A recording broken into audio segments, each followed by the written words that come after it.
வணக்கம் மக்களே. விஜய் பார்த்தீங்கன்னா வாகன பரப்புரை நேற்று திருச்சியில் முதல் நாளாக தொடங்கிட்டார். அந்த வாகன பரப்புரைக்கு கிட்டத்தட்ட 23 நிபந்தனைகள் அளிக்கப்பட்டிருந்துச்சு.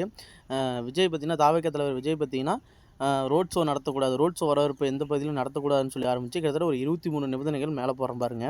அவர் பார்த்தீங்கன்னா நேற்று அது முதல் நாள் பரப்புரையின் போது என்னென்ன நடந்துச்சு, என்னென்ன அட்டூழியங்கள் நடந்துச்சு, ஒரு அறிவற்ற தனங்கள் என்ன நடந்துச்சுங்கிறத இப்போ ஒரு வீடியோ போடுறோம் பாருங்கள்.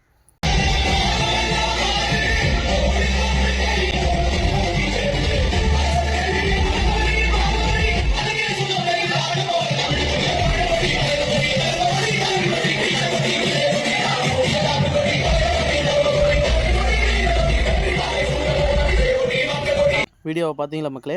அந்த மைக்கில் பார்த்தீங்கன்னா தெரிஞ்சிருக்கும், என்டிடி டிவி அப்படின்னு சொல்லிட்டு போட்டுருந்துச்சு. அது ஒரு நேஷனல் இங்கிலீஷ் சேனல். அவங்க வந்து ஃபோனில் எடுக்கிறதுனால ஏதோ லோக்கல் யூடியூப் சேனல் நினச்சிட்டாரா என்னன்னு தெரியல. அவர் லோக்கல் யூடியூப் சேனலாக இருந்தாலும் செய்தி சேகரிக்கு வந்தால் அவங்களுக்கு வந்து ஒரு இது கொடுக்கணும். இப்படி போட்டு அவங்கள வந்து இடையூறு பண்ணக்கூடாது. அப்புறம் இன்னொரு வீடியோ போடுறேன், அதையும் பாருங்கள்.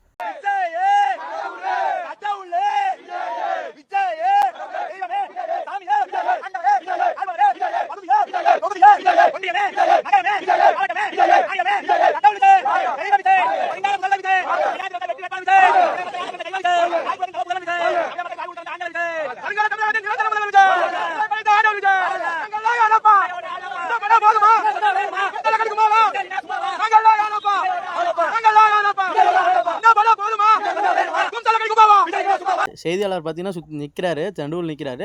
சுற்றியும் தாவேகா ரசிகர்கள் தாவேகா தொண்டர்கள் பார்த்தீங்கன்னா சுற்றியும் கத்திக்கிட்டே இருக்காங்க. அந்த வீடியோக்களில் ஒருத்தர் கமெண்ட் போட்டிருந்தாரு, அது ஸ்க்ரீன்ஷாட்டோட போடுறேன் பாருங்க.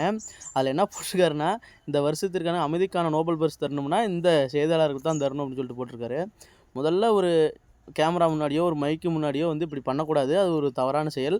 அவரே பக்கத்தில் போய்ட்டு நீ நான் சட்டலாக நிற்கிற அப்படிங்கிற மாதிரி ரியாக்ஷன்லாம் பண்ணார். அந்த 2வது போட்ட வீடியோ அது வந்து ஒரு நம்ம தமிழில் இருக்க நியூஸ் சேனல் போல் இருக்குது. முதல்ல அதெல்லாம் தெரிஞ்சுக்கணும். விஜயை பார்க்கணுங்கிற ஒரு ஆர்வத்தில் அங்கங்கே ஏறுறாங்க, இறங்குறாங்க, குதிக்கிறாங்க.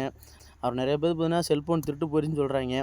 சும்மா திருவிழா கூட்டத்திலே பார்த்தீங்கன்னா திருடர்கள் உள்ள நுழைஞ்சிட்டாங்க, பார்த்து நம்மளுடைய பொருளை பத்திரமா வச்சுக்கணும்னு சொல்லிட்டு நல்லா அவேர்னஸ் கொடுப்பாங்க. இது ஒரு பெரிய கூட்டத்துக்கு போகிறீங்கன்னா நாம் தான் பொருளை பத்திரமா பார்த்துக்கணும். அது அவங்க மேலே எந்த ஒரு குறையும் சொல்லக்கூடாது. எல்லாம் போகிறீங்க வரீங்க, இதுமாரி நிறைய ஊரில் இப்போ நடக்குது. அப்படிங்கிறதுனால உஷாராக போங்க, உஷாராக வாங்க.